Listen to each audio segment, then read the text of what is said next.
কচুরমুখী দিয়ে মাছ রান্না করব। তো কচুরমুখীটা প্রথমে কেটে নিয়ে পরিষ্কার করে কচলে ধুয়ে এই তো গরম পানি, হলুদ গরম পানির মধ্যে দিয়ে দিলাম, দিয়ে যে বলক উঠে নিলাম। আসসালামু আলাইকুম, কেমন আছেন সবাই? আর এই তো পেঁয়াজের মধ্যে, তেলের মধ্যে পেঁয়াজ দিয়ে দিলাম, জিরা ফোড়ন দিলাম, পেঁয়াজটা ভালো করে ভেজে নিলাম, জিরাটাও ভালো করে ভেজে নিলাম, আর সেদ্ধ কচুগুলো দিয়ে দিলাম। আর কচুটা প্রচুর লাল ছিল, সে ভাপ দেওয়ার পর কচলে ধুয়ে নিয়েছি, চাকনিতে দিয়ে ভালো করে ট্যাপসারি দিয়ে ভালো করে কষলাইছি। আর সব কচু এত লাল পা থাকে না, কিন্তু এই কচুগুলো অনেক লাল পা থাকে। ঢাকাতে বেশিরভাগ কচু এই ধরনের পাওয়া যায়। এই তো সব রকম মশলা দিয়ে দিলাম, হলুদ গুঁড়ো, মরিচ গুঁড়ো, লবণ, আদা রসুন জিরা বাটা দিয়ে একটু কচুটা ভালো মতো কষিয়ে নিলাম। তারপরে কষিয়ে দিলাম।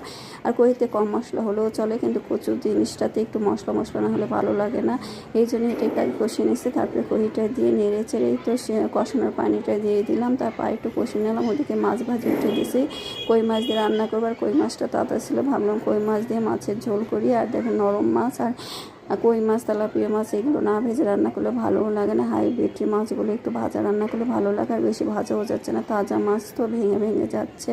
এই তো তরকারিটাতে দিয়ে দিলাম, একবারে পানি দিয়ে ঝোল করে ফেলবো। আর একটু নেড়ে চেড়ে দিব, কারণ কচু তরকারি তলাতে লেগে যায়।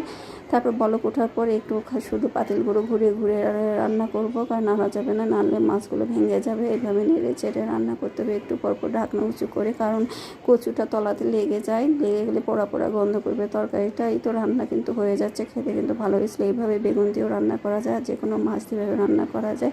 তো ভালো থাকবেন, আমাদের জন্য দোয়া করবেন। আল্লাহ হাফেজ।